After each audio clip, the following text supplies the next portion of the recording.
So let's get started. Healthy for the holidays is the topic for the week or for the month.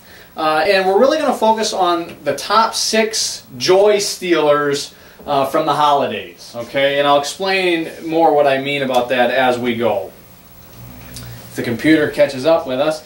So, joy stealer number 1 for the holidays, maxing out. What do I mean when I say maxing out? What I mean by that is that typically at this time of year we overeat, and we overeat with a lot of junk food, right? Between Thanksgiving and Christmas, these couple of months, we do a lot of that. And when that happens, we're doing 2 bad things. One, we're eating too much, which is bad no matter what you're eating if you stuff yourself. And secondly, we stuff ourselves with a lot of bad foods. And even in small portions, bad foods are bad for our health. And we're not going to get too much into what bad foods are. We've talked about that some at previous talks. We'll talk about it more in talks coming up. But that's what I mean when I say maxing out. And so that's a problem. Basically, what I want you to realize and come away with this slide is understanding that doing that year after year after year ultimately leads to disease. The body gets sicker and sicker, it leads to disease, and ultimately takes years off our life. You know, we don't think about that when we're consuming it, but we want to try to start, if we're going to be proactive and we're going to try to prevent things and truly be healthy and well, we need to start thinking about the actions that we're doing every day during our life. And one of the actions is this: what we put in our mouth. That's one of the biggest ones. Okay? So keep that in mind over the holidays. What you're eating ultimately is going to create health or disease in your body and take years off your life or add years on your life depending on the decisions that you make. So with all of these topics, I'm going to also explain to you the alternatives, what you do to combat that joy stealer. We don't only want to bring up the problems, we want to give you solutions to the problems. So here you go. Here's a solution to the first joy stealer. Eat more, weigh less, I titled this slide. And what I mean by this is a lot of times people think that if they're trying to eat healthy or they're watching what they eat, that they have to deprive themselves of eating enough to get full.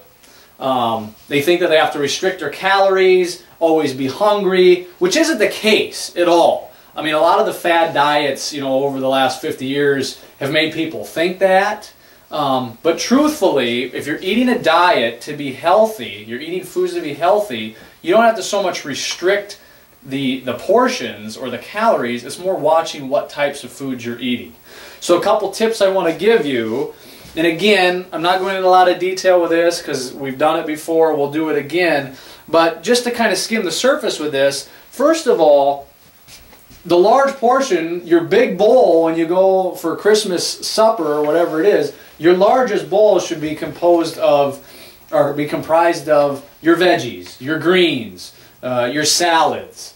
You really aren't going to overdo it or overeat on those things. The more the better for the most part. So that should be your primary dish, okay, which is very different from the way that we've typically eaten in America over the last 50 to 100 years. We've been primarily, our main portion is like a piece of meat or some type of pasta dish, and then on the side we maybe have a veggie or a fruit, right? Should be the other way around, really. It should be that main course is the salad, is the vegetables, and to a lesser degree the fruits, not quite as much because they have a lot of sugars in them. But that's what we're getting at here. 60% salads and veggies, okay? Little tip, it got cut off on the screen, but what this says down there is drizzle a little extra virgin olive oil over your veggies, over your salad. Extra virgin olive oil, and I'm very specific in saying that because not all oils are created equal.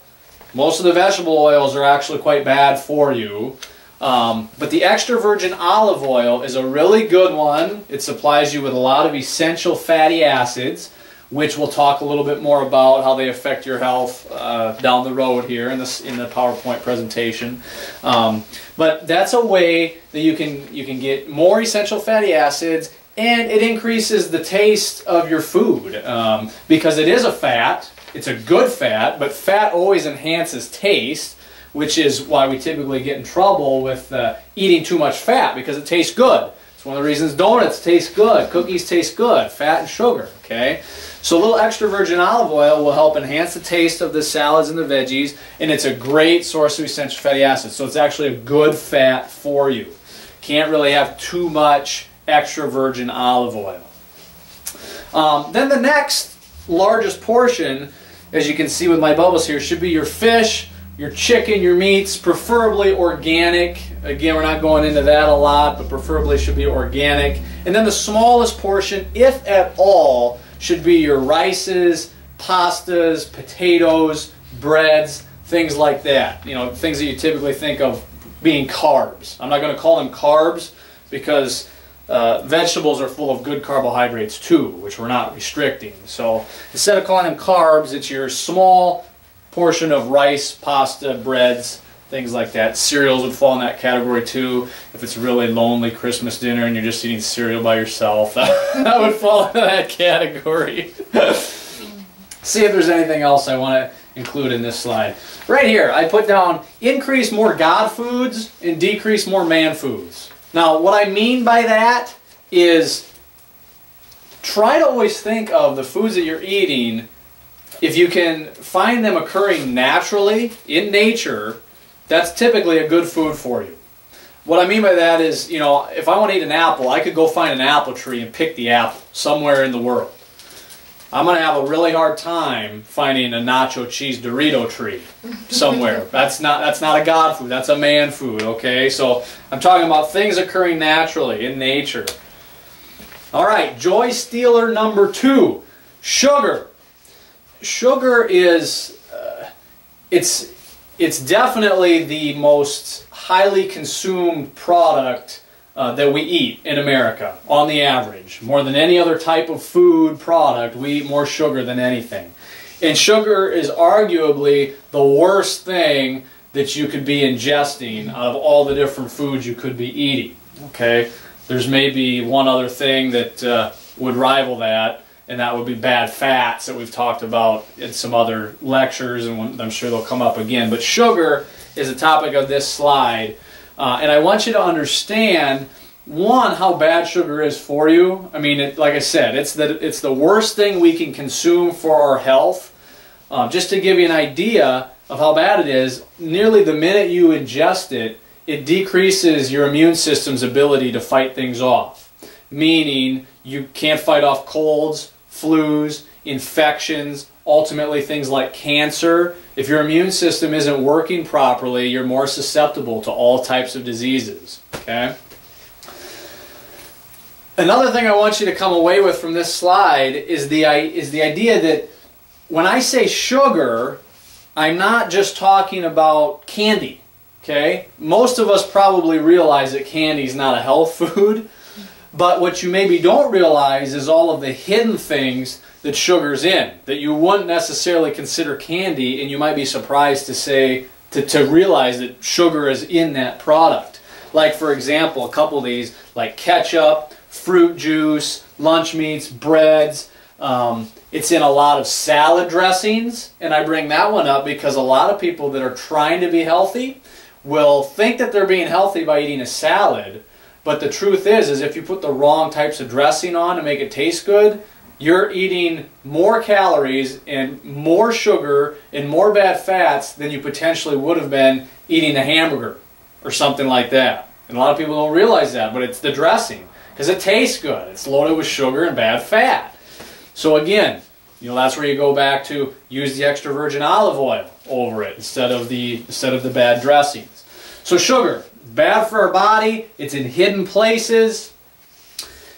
Thirdly, I put on there, it's extremely important to avoid this when you feel like you're coming down with something. Now, sugar is important to avoid all the time, but especially if you are right on the verge of feeling like you're coming down with the cold. And you guys all know what I'm talking about. We've all felt it, where we feel like, I'm starting to catch something. Instead of, you know, running out to the pharmacy and buying one of these over-the-counter cold and flu remedies that really have been shown to be very poorly effective, if at all, and most of them contain something called phenylpropylalanine, which has been known to cause strokes. Instead of opting for that, as soon as you start to feel cold, one of the best things you can do, make sure you're avoiding the sugar. Okay? Just avoid the sugar, keep your immune system boosted and strong so that your body can naturally fight off the cold, flu, or whatever is coming on. That's arguably the best thing you could do at that point. Down here on the bottom, a couple of tips here. One, read the labels. Again, that just goes back to sugar is hidden in a lot of things. You're going to be surprised to find out what it's in. You don't know unless you read the label. Look at the label and look for the sugars. Or any product that you don't know what it is, but it ends in OSE, like glucose. OSE is that trigger at the end that tells you it's a sugar. Might not say sugar, but it's a sugar if it ends in OSE. Here, whey protein. We always are touting the perfect whey protein. And there's a couple reasons that I want to bring up for why in this particular slide. First of all, the whey protein is really good and effective at stabilizing your blood sugar, which is important because during the holidays, let's say you aren't able to follow all my instructions and you do have some cookies, you do have some sweets, what's going to happen with all that bad food, or when I say bad, not bad tasting, but bad for us, is we're going to get spikes in blood sugar, okay? The blood sugar is going to go up and then it's going to come crashing down. And you're going to be doing that all day as you're consuming all the goodies up and down, which is detrimental to our body and to our systems. So the whey protein can help stabilize that blood sugar even if you are consuming some things you shouldn't be. So that's nice. That's one tool you can use during the holidays to help stabilize your blood sugar. The other thing that the whey protein does, one, it helps fill you up. Protein will help make you full. It comes in a shake, or it comes in a powder. You make a shake or a smoothie out of it. And let's face it, we're all going to be eating and consuming during the holidays. Nobody's going to go to their family get-togethers or friend get-togethers and not consume anything. That's unrealistic for me to think that's going to happen for you. But I want to give you other options. The whey protein would be an option where you're consuming it, it's good for you. Proteins, carbohydrates, and fats are the 3 macromolecules that the body needs. Proteins are building blocks for every cell in your body, including your immune system, to keep it strong. So whey protein isn't just for bodybuilders. A lot of times when I talk to people about a protein supplement, they think, wasn't that just what you want for bodybuilding or building strong muscle? Yes, protein is an important source for building muscle, but it's also an important source for building every single cell in your body. And sometimes, I don't mean to point Paula out here, but she's the only female in the group. A lot of times females will say, well, I don't want to take that because I don't want to grow big muscles, right? You know, females want to be, thin and lean. Taking that's not going to create big muscles. You'd have to be working out really hard and probably taking some testosterone or steroids to really get any big muscles from that. But the whey protein, it gives you something to be consuming during the holiday season versus, or in place of a lot of the bad stuff. Instead of drinking the sugary pops or fruit juices or the alcoholic beverages, you have this as you're drinking instead, and it's good for you, and it's something that you can have. Because again, we want to have something, right? Like, we've got to be realistic. Over here, drinking water, how this plays a role. When you drink water, again, that helps stabilize your blood sugar. So again, if we're not following instructions and we're eating some of the bad foods and we're getting the blood sugar spikes, the water, just ingesting plenty of water will help stabilize your blood sugar. It slows down absorption so that when you eat a sugar, it doesn't absorb from your stomach into your bloodstream as fast, spiking your blood sugar. This stuff is really important for diabetics or pre-diabetics, but it plays a role even if you don't have diabetes. It still plays a huge role in your health.